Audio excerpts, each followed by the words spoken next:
this rather weird weather. My name is Konstantin Abramov. I'm a program director at the Center on Global Interests. We're very proud to host today's event together with the Free Russia Foundation.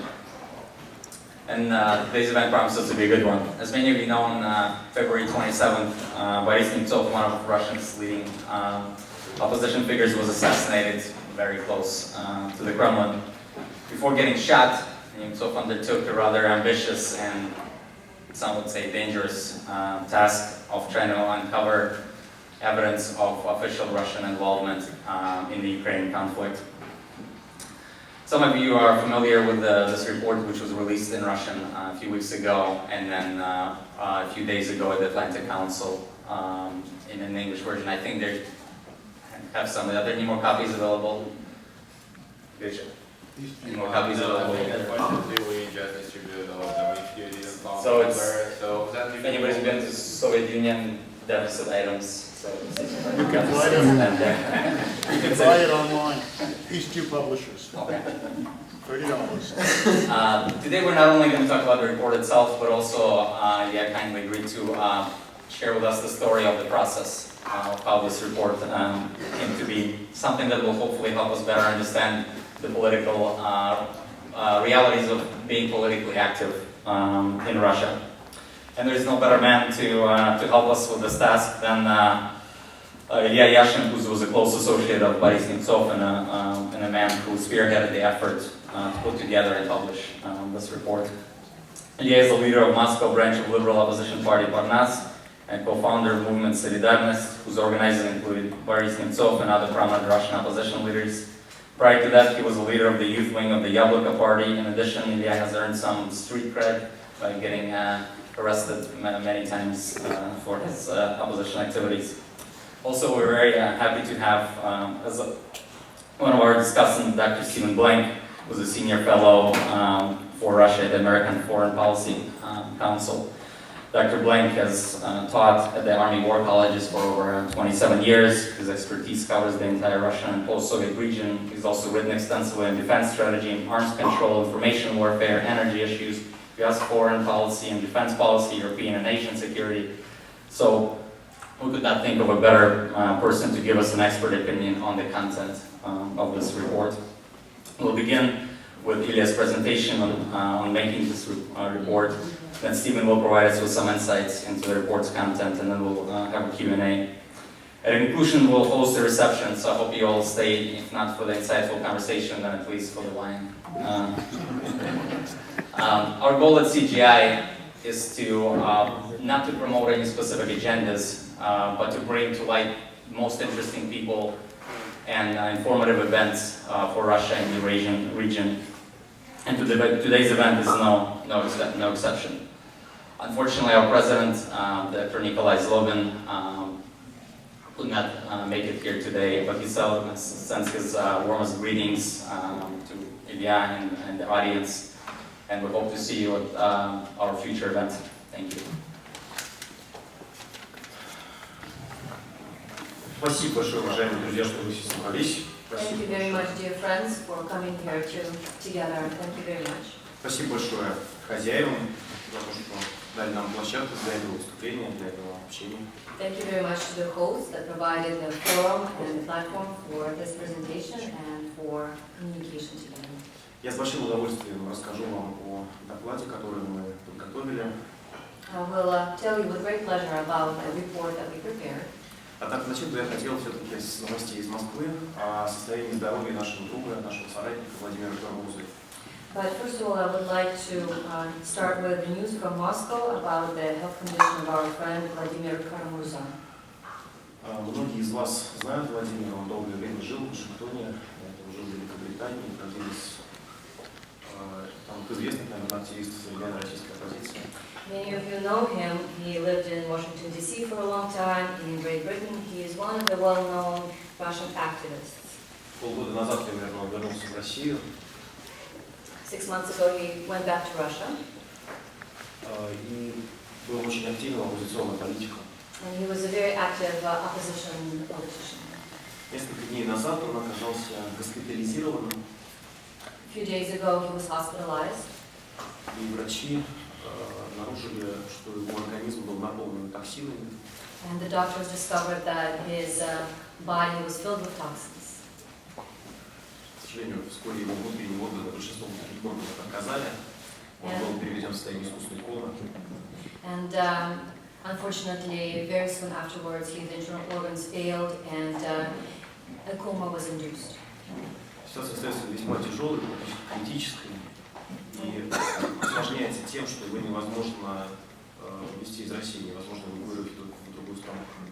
The situation remains very critical, very grave, and is further complicated by the fact that he cannot be transported out of Russia to another place. В московский госпиталь приехали врачи из Израиля, которые следят за его состоянием здоровья. Israeli doctors went to visit him and look after his health at the Moscow hospital where he's staying. К сожалению, есть подозрение, что он был отравлен. Unfortunately, there is a suspicion that he was poisoned. Некоторые признаки на это указывают. There are certain signs that point to this. Есть небольшие хорошие новости, есть повод для надежды. There are some encouraging news, so we have hope. Я буквально пару часов назад получил информацию о том, что наблюдаются некоторые очень маленькие, но все-таки улучшения.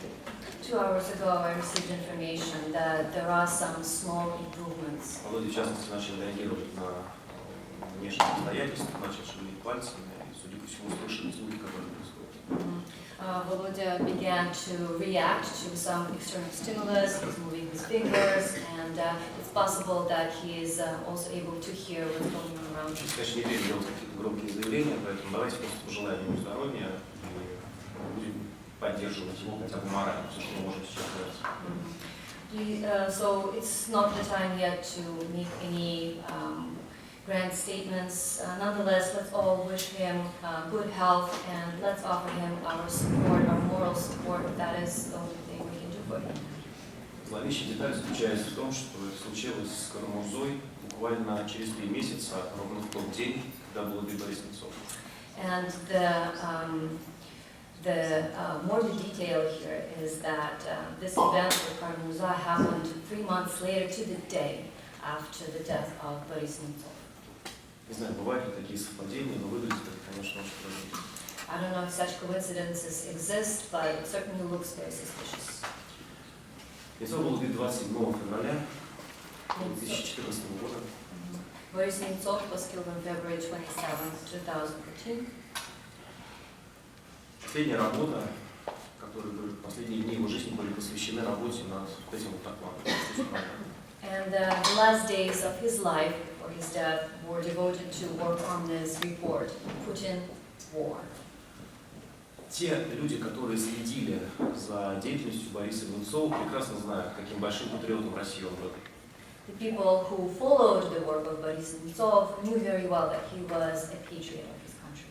Боролся, в конце концов, отдал жизнь за то, чтобы Россия была нормальной демократической страной, в которой было бы безопасно и комфортно жить.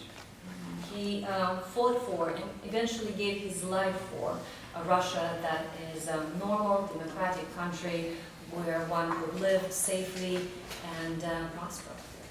В то же время Немцов очень любил Украину. And at the same time, Nemtsov liked the Ukraine very much. Любил этот народ, любил эту культуру, эту историю. He liked the people, the culture, the history of the country. И Немцов переживал как личную драму, ту кровавую бойню, в которую наши страны втянул Путин. And Nemtsov really took very personally the drama and the bloody bloodshed that the country was dragged into. Я видел, как очень лично Немцов переживал эту трагедию, искал способы, как остановить эту войну. And I saw how personally Nemtsov took all of these events and how he was looking for ways to stop the tragedy. Я прекрасно помню день, когда Немцов придумал этот доклад. And I remember very well the day when Nemtsov came up with this report. Он ворвался в наш партийный офис в своем шебутном, громком стиле. He barged into our party office in his usual, bold style. Ребята, я все придумал, я знаю, что нужно сделать. He said, guys, I got it. I know what we have to do. Мы должны подготовить доклад где будет доказано с цифрами, со свидетельствами, что Путин врет, что он развязал войну. We must prepare a report where we will prove with numbers, with documentation, with proof that Putin has caused this war. Махал руками и сказал, что мы печатаем его огромным тиражом, будем раздавать людям. Я лично пойду раздавать людям во все регионы. Мы всем все объясним. And I remember him shaking his hands and saying that we will print this, we'll print many copies, we will spread the word around to all the regions, we will hand out this report. Это была любимая фраза, он когда что-то придумывал, идея, которой он был увлечен, он рассказывал, он говорил, ну что, нравится тебе, нравится, ждал одобрения. And his favorite phrase, whenever he came up with an idea that he was very excited about, was constantly asking, do you like it, do you like it? He was looking for approval. И он начал работать над этим докладом очень увлеченно. And he devoted himself to working on this presentation. Он создал скелет этого доклада. He created basically the bones of this report. Он создал содержание, нашел источники, с которыми мы продолжили работать. He created the content, he found all the sources with which we continued our work. Я очень рад, что доклад получился в итоге именно таким, каким Немцов хотел его видеть. And I'm very glad that this report came out to be exactly the way Nemtsov envisioned it. Я очень благодарен тем людям, соратникам, друзьям, просто сторонникам Бориса Немцова, которые помогли нам продолжить эту работу и довести ее до конца. And I'm very grateful to everyone that helped, his friends, his colleagues, his supporters, that have contributed to fulfilling his vision. Для нас это многом было делом чести, долгом памяти перед нашим погибшим товарищем. And for many of us, it was really a matter of honor, honoring the memory of our friend and colleague. В то же время мы понимаем, что та информация, которую мы собрали в этом докладе, действительно очень важна для нашей страны. At the same time, we perfectly understand that the information that we collected in this report is of vital importance to our country. Этот доклад шаг за шагом, страница за страницей, последовательно опровергает государственное вранье Путина. And this report, page by page, step by step, very deliberately refutes the lies of Putin's regime. Мы переводим цитаты Путина, которые противоречат друг другу. And we actually cite here all the contradictory statements that Putin made. Мы обращаем внимание наших читателей на то, что в начале крымской авантюры Путин говорил, в Крыму нет российских войск, это силы местной самообороны.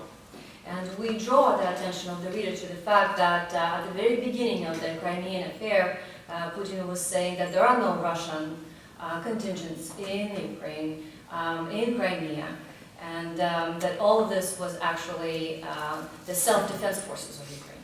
И рядом с этой цитатой мы приводим иную цитату Путина спустя год, где он признает, это были силы армейского спецназа России, которые действовали под его командованием.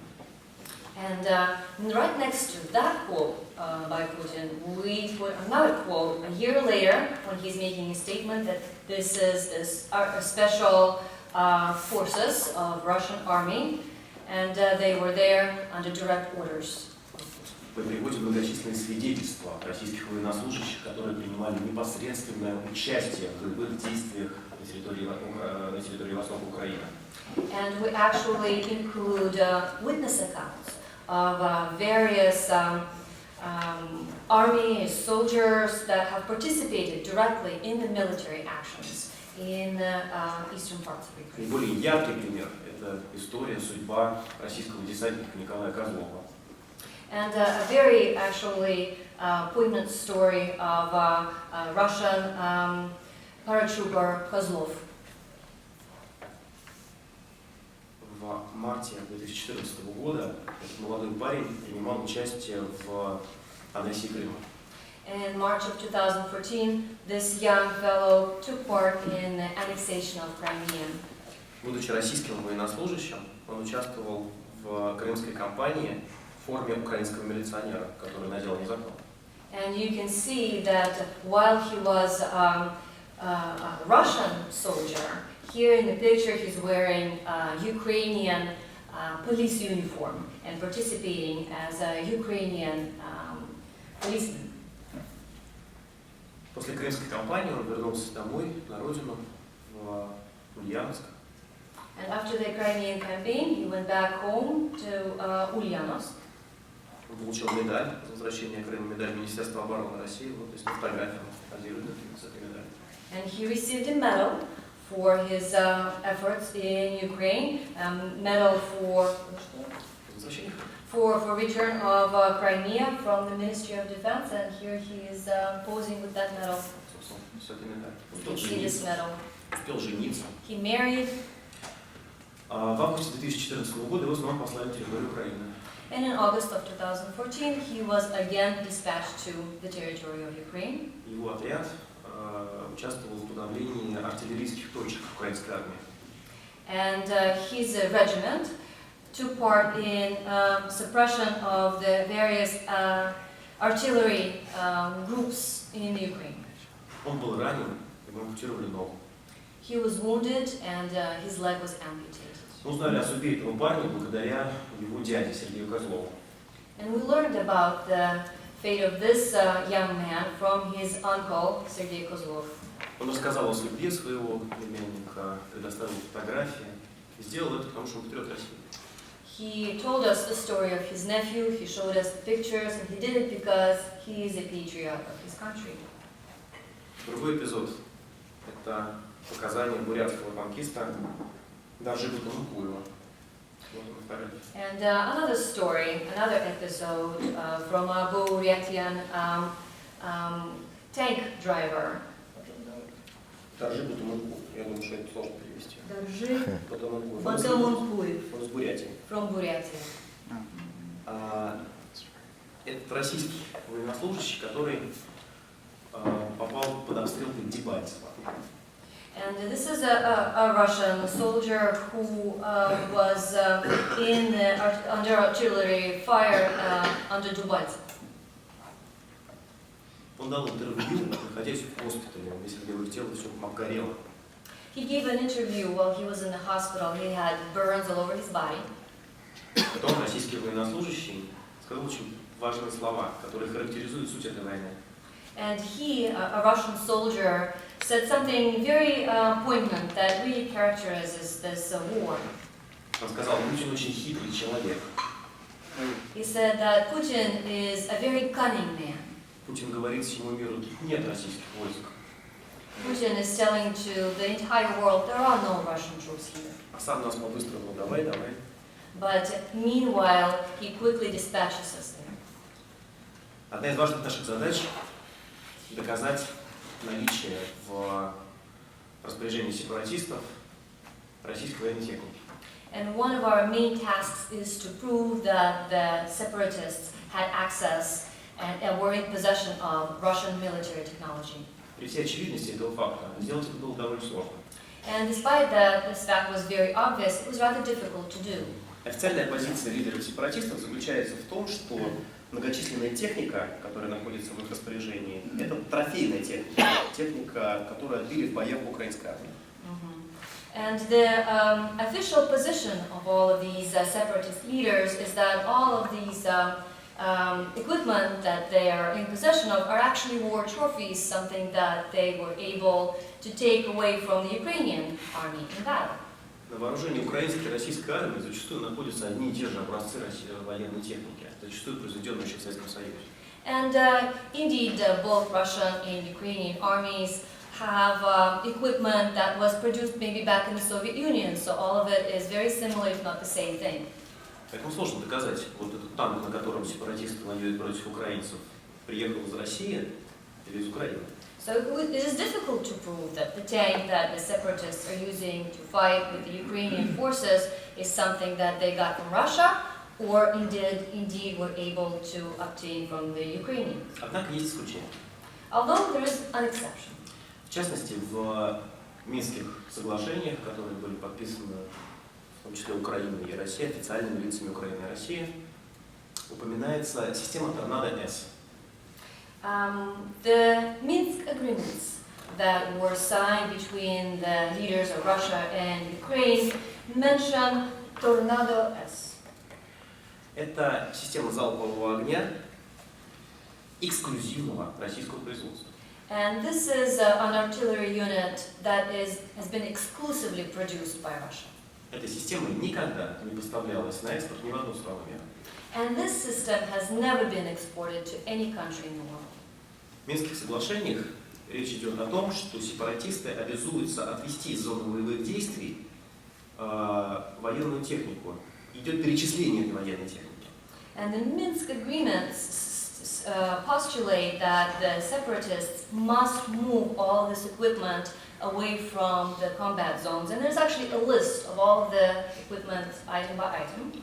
Среди техники, которую они обязуются отвести, упоминается Торнадо-С.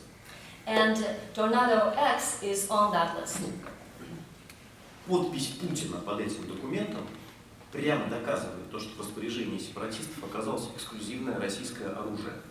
And Putin's signature at the bottom of that document is a direct evidence that the equipment has been supplied by Russia to the separatists. Другой яркий пример – это комплекс «Панцирь-С1». And another very good example is this system, Panzer X1. S1. Сепаратисты долгое время опровергали наличие в их распоряжении этой системы. And for a long time, the separatists denied that they have this system.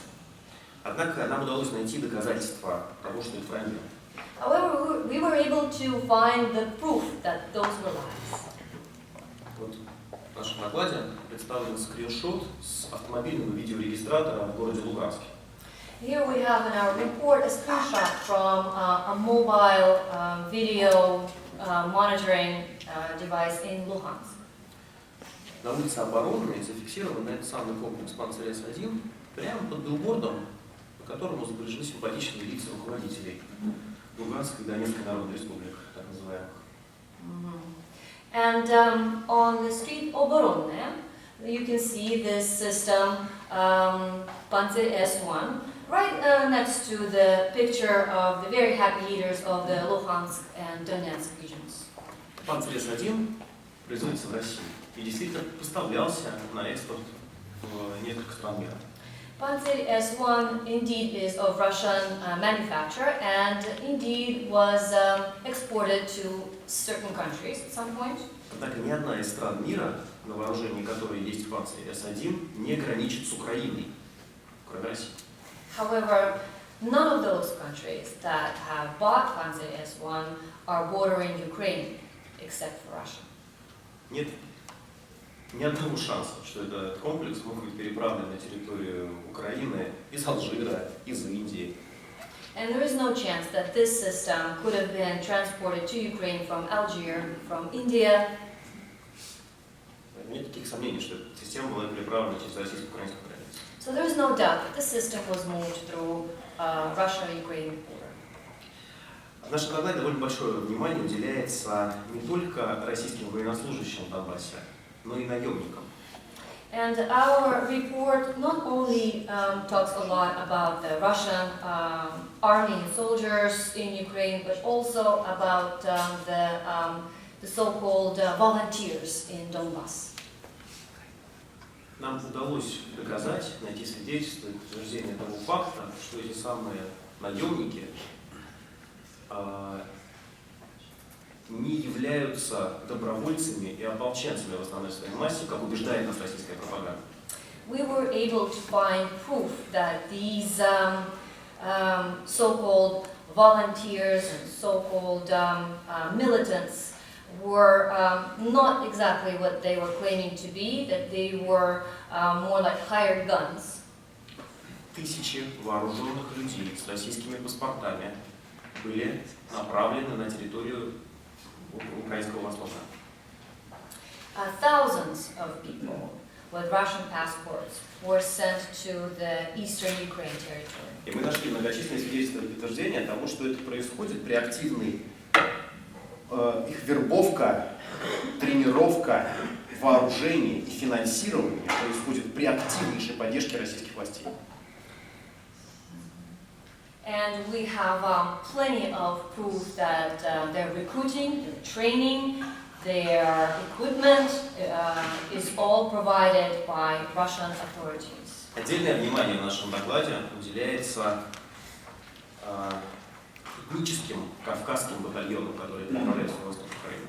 We also have a separate section in our report on the ethnic Caucasus regiments that are being used to send to Ukraine. Речь идет о вооруженных образованиях, в которых воюют боевики, подчиненные Рамзану Кадырову.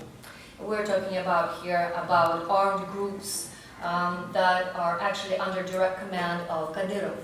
Еще в начале конфликта на Донбассе, на территории Донбасса, Кадыров сделал публичное заявление в эфире российского телевидения. And at the very beginning of the conflict in Donbass, Kadyrov spoke on Russian television with an official statement.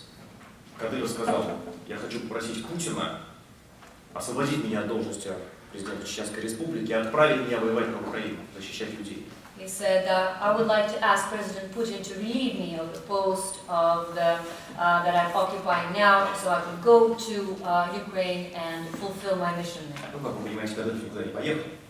As you, of course, can imagine, he never did go anywhere. А вот многочисленные боевики, которые ему подчинены, сформировали целый ряд батальонов на востоке Украины. But the various armed groups that are under his command were able to mobilize themselves in the eastern parts of Ukraine. Один из самых крупных и агрессивных батальонов называется «Смерть». One of the largest and most aggressive battalions is called Death. Он действует на территории Донецкой области Украины. And it is active in the Donetsk territory of Ukraine. Большинство боевиков в этом батальоне – это бывшие российские сепаратисты, которые еще в конце 90-х воевали против федеральных сил. And the majority of the fighters in those battalions are actually former Russian fighters that back in the day fought against the Russian federal forces. Кадыров дал им амнистию и пополнил этими людьми чеченский батальон полиции. And Kadyrov gave them amnesty and actually basically staffed the Chechen police departments with these people. Он вооружил этих людей, профинансировал этих людей и дал им возможность спокойно жить на территории Чечни. He armed these people, he financed these people, and gave them an opportunity to live a happy life on the territory of Chechnya. По сути, он сформировал личную гвардию из этих боевиков. Basically, he was able to form his own personal guard from these fighters. Сейчас часть этих боевиков воюет против украинской армии на востоке. And now part of these fighters are fighting against the Ukrainian forces in the eastern Ukraine. Нам удалось установить личность одного из командиров этого батальона. And we were actually able to identify one of the commanders of this battalion. Вот он, фотография слева. Артип Балабханов, майор полиции России. And there he is, Artyom Balabkhanov, major in Russian army. Я не буду пересказывать весь доклад, здесь довольно много еще информации содержится и о мотивах Путина, которые мы предполагаем, и о малазийском воинке, о экономических проблемах, которые спровоцировал кризис. I'm not going to go into great detail more about this report, about the motivations of Putin, about the various economic and political circumstances that are motivating him. Я буду рад, если вы прочитаете этот доклад. Мы распространили здесь несколько экземпляров, он находится в свободном доступе в интернете. I would be very glad if you read this report. We are disseminating some copies here. It is also available on the internet. Хочу вам сказать о планах. I would like to tell you about our plans. Вот на сегодняшний день этот доклад в сети интернет прочитало 400 тысяч жителей России. So currently, this report was read by 400,000 people in Russia. Это неплохо, но это очень мало. It's not bad, but it's not enough. Наша задача попытаться изменить политику Путина и в целом политический режим через изменение общественного мнения внутри России. And our task is to change the policy of Putin, change the regime of Putin, for changing the public opinion in Russia. Поэтому мы планируем напечатать несколько десятков, может быть, сотен тысяч экземпляров этого доклада и распространять его среди российских граждан. So we are planning on printing more, 10,000, hundreds of thousands of copies of this report and disseminate it among the Russian population. Причем нашей целевой аудиторией являются не те люди, которые привыкли получать информацию из независимых СМИ, из интернета.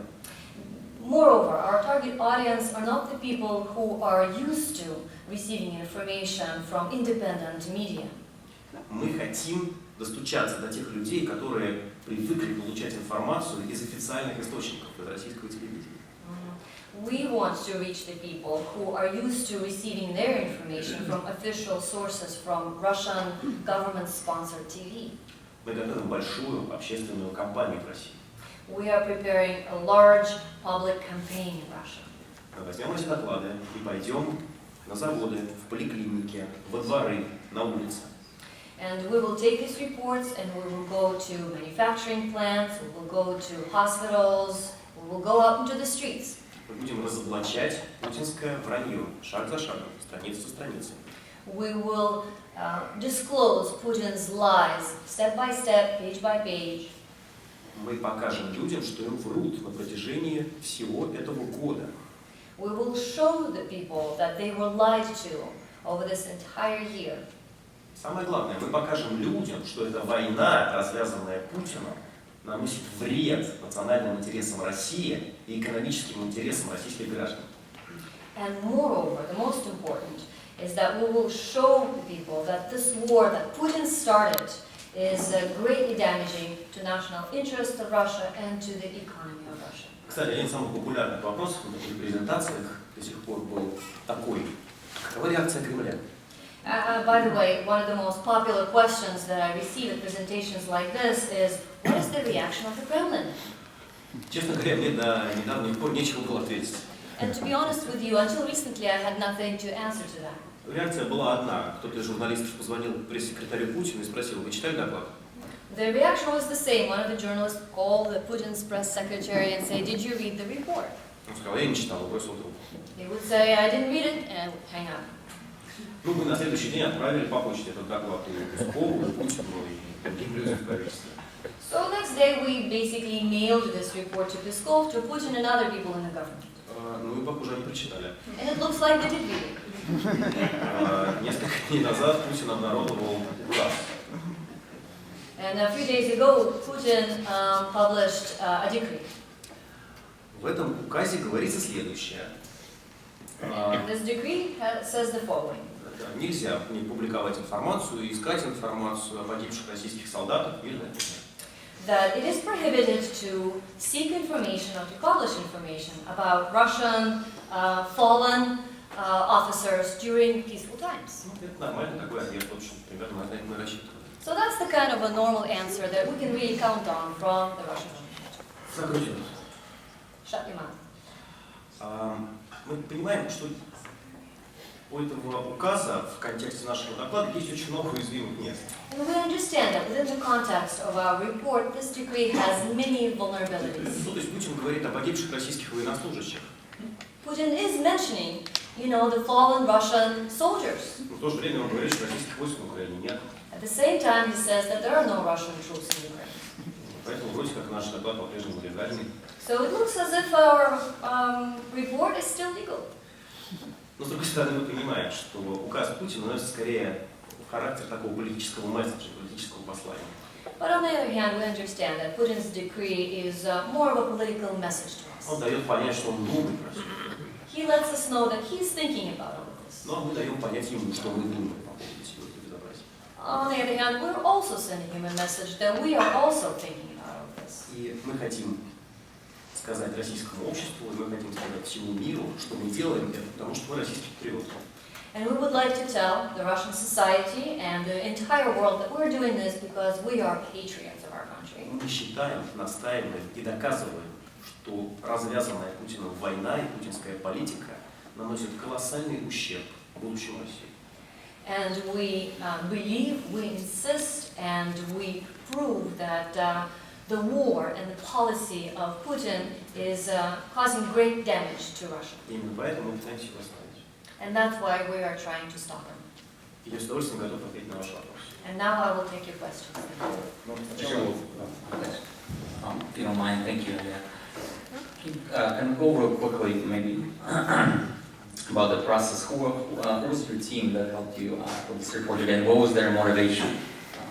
С удовольствием расскажу о команде, которая работала над этим докладом. I will tell you with great pleasure about the team that helped me put this report together. Авторами доклада, кроме меня, стало еще 7 человек. 7 other people co-authored this report together with me. Честно говоря, половина из них не живет в России. Half of them, to be honest, do not reside in Russia. Во-первых, это Сергей Алексашенко, Sergei Sashenko, известный российский экономист, который в свое время был первым заместителем председателя Центробанка России. he is a rather well-known Russian economist that back in his day was the assistant to the chairman of the Russian Central Bank. Он живет и работает здесь, в Вашингтоне. He lives and works here in Washington, D.C. Олег Кашин, Oleg Kashin, известный российский журналист. Несколько лет назад у него было совершено зверское покушение, к счастью, он выжил. He's a well-known Russian journalist. A few years ago, he survived a very brutal assassination attempt. Luckily, he survived. Сейчас он живет в Европе. Now he lives in Europe. Айдар Муждабаев, уже очень уважаемый, известный российский журналист. Adel Muzdabayev is also a very well-known Russian journalist. Он крымский татарин и знает все буквально про Крым. He is a Crimean Tatar, and so he knows all there is to know about Crimea. Ольга Шорина, которая много лет работала помощницей, ассистентом Бориса Немцова. Olga Shorina, which for a long time was assistant to Boris Nemtsov. Екатерина Винокурова, тоже довольно известная российская журналистка, которая не так давно на пресс-конференции Путина задала ему вопрос о зарплате Сечина. She is a well-known Russian, Ekaterina Vinokurova, who is a very well-known Russian journalist who recently at a press conference with Putin asked him a very poignant question about the wages that Sechin receives. Леонид Мартынюк, российский политический активист, который был соавтором последнего опубликованного при жизни Немцова доклада «Жизнь Романа Галера».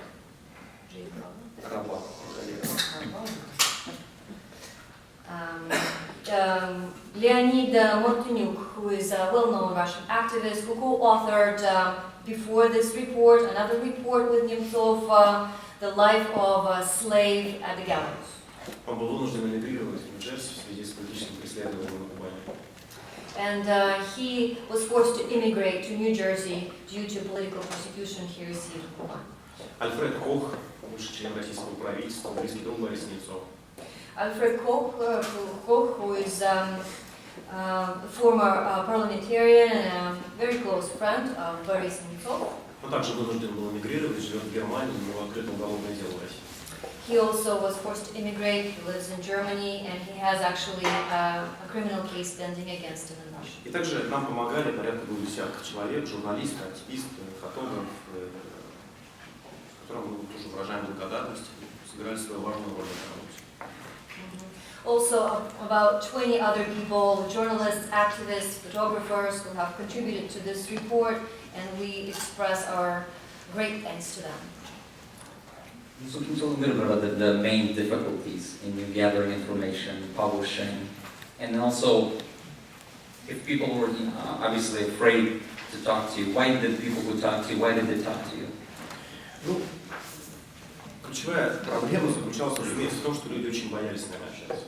The key problem, of course, is that people were very much afraid to talk to us. За некоторое время до смерти, буквально за несколько дней до смерти, Немцов передал Ольге Шориной, одному из авторов доклада, написанную рукой записку. A few days before his death, Nemtsov gave a note, a handwritten note to Olga Shorina. Опубликовали эту записку. We published this note. Здесь рукой Немцова написано о том, что на него вышли семьи погибших десантников из Иваново, которые боятся говорить, подчеркнуто его, боятся говорить. And this note says that the families of the fallen soldiers from Ivanovo have contacted him, but they are afraid to talk, and it's underlined, afraid to talk. Нам удалось установить эти контакты, пообщаться с этими людьми. And we were actually able to get in contact with these people and talk to them. И сам факт того, что они с нами согласились разговаривать, они рассматривали как просто гражданский подвиг. And the very fact that they agreed to talk to us, they viewed as a kind of a citizens' heroic act. Они передали нам очень важную информацию и о погибших, и о хронологии ввода войск на территорию Украины. And they gave us a lot of very valuable information, not only about the fallen soldiers, but also about the chronology of the invasion of the territory of Ukraine by Russian forces. Они категорически запретили нам называть их именами. But they were very adamant that their names are not used. Люди прямо говорили, если Немцова убили рядом с Кремлем, то с нами в Костроме, в Иваново можно сделать вообще все, что угодно. And they told us very directly that if Nemtsov was gunned down in front of the Kremlin, then we in Kostroma, in Ivanovo, have no chance. Они обращались к Немцову для того, чтобы он помог им добиться компенсации в связи с гибелью их родственников на территории Украины. And they were actually contacting Nemtsov so that he would help them receive compensation, financial compensation, for their fallen relatives on the territory of Ukraine. После гибели Немцова им уже не нужны никакие деньги. But after Nemtsov's death, they don't care about the money. Они просто смертельно боятся за свою жизнь, за свое здоровье. They are just mortally afraid for their lives, for their health. Уже даже денег никаких не надо. Главное, чтобы людей просто оставили в покое. Don't even want any money anymore. They simply want to be left alone. Главная проблема была при подготовке доклада пробить эту стену страха. So the main problem for us when we were preparing this report was to break through this wall of fear. Thank you. And then before we get to Q&A, Stephen will provide some commentary, expert commentary on the content of the report.